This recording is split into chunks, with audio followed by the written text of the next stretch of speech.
गांव के बाहर घने जंगल के बीच एक पुरानी हवेली खड़ी थी। वर्षों से यह हवेली वीरान थी और लोग इसे श्रापित हवेली कहते थे।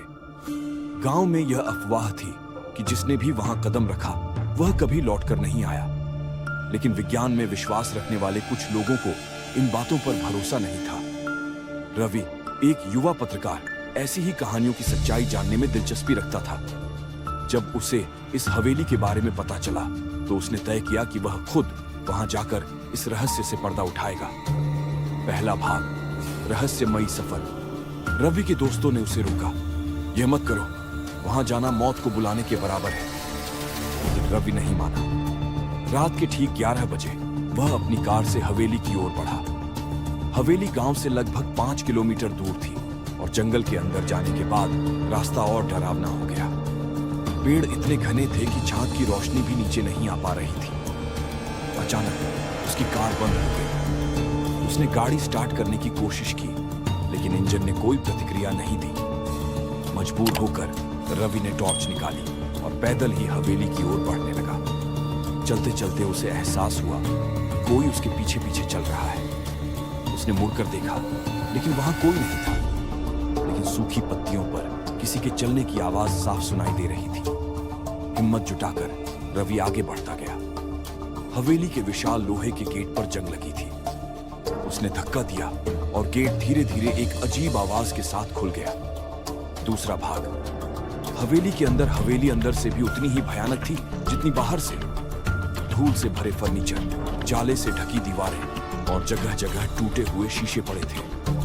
रवि ने अपनी टॉर्च जलाकर चारों ओर देखा। अचानक उसे सीढ़ियों पर हलचल महसूस हुई, जैसे कोई ऊपर से नीचे उतर रहा हो। कोई है?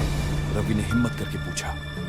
कोई जवाब नहीं आया, लेकिन सीढ़ियों पर पैरों की आहट तेज हो गई। रवि ने टॉर्च ऊपर घुमाई और उसके हाथ से टॉर्च गिर गई। सीढ़ियों पर एक सफेद साड़ी पहने और बिखरे हुए बालों वाली औरत खड़ी थी। उसकी आंखें गहरी काली और गड्ढों जैसी थी। रवि का शरीर सुन्न पड़ गया। उसकी सांसें तेज हो गईं। लेकिन जब उसने दोबारा देखा तो वहां कोई नहीं था। तीसरा भाग, रहस्य और मौत। रवि ने अपनी टॉर्च उठाई और धीरे धीरे हवेली के अंदर और आगे बढ़ने लगा। उसे दीवारों पर खून से लिखी कुछ इबारतें दिखीं। तुम यहां नहीं आ सकते, जाओ यहां से, मर जाओगे। लेकिन रवि ने हिम्मत नहीं हारी। उसने हवेली की पुरानी फाइलें खंगालनी शुरू की और पाया कि यह हवेली कभी ठाकुर रणवीर सिंह की थी। ठाकुर की पत्नी रश्मि ने यहां आत्महत्या कर ली थी क्योंकि ठाकुर ने दूसरी शादी कर ली थी। गांव वालों का मानना था कि रश्मि की आत्मा आज भी यहां भटक रही थी और जो भी इस हवेली में आया वह उसकी बलि चढ़ गया। तभी एक जोरदार झटके से दरवाजे बंद हो गए। हवेली में जोर जोर से हंसी गूंजने लगी। रवि ने भागने की कोशिश की, लेकिन उसके पैर किसी अदृश्य शक्ति ने जकड़ लिए थे। तभी उसे महसूस हुआ कि कोई उसके पीछे खड़ा है। रवि ने धीरे धीरे गर्दन घुमाई और वहां वही औरत खड़ी थी। चौथा भाग, मौत का खेल।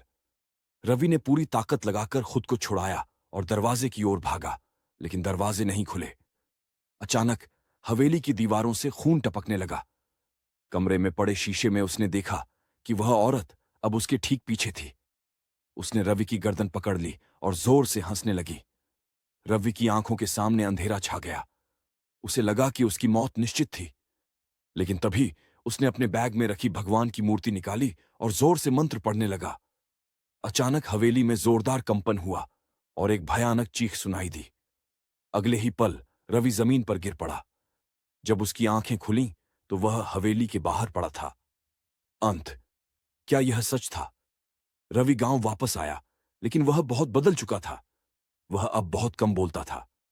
गांव वालों ने उससे पूछा कि क्या हुआ, लेकिन उसने कभी कुछ नहीं बताया। कुछ दिनों बाद जब लोग फिर से हवेली के पास गए तो वहां का नजारा अलग था।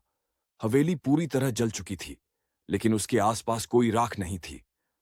आज भी आधी रात को लोग वहां से गुजरते हैं तो उन्हें किसी के रोने की आवाजें सुनाई देती हैं। क्या तुम उस हवेली में जाने की हिम्मत करोगे?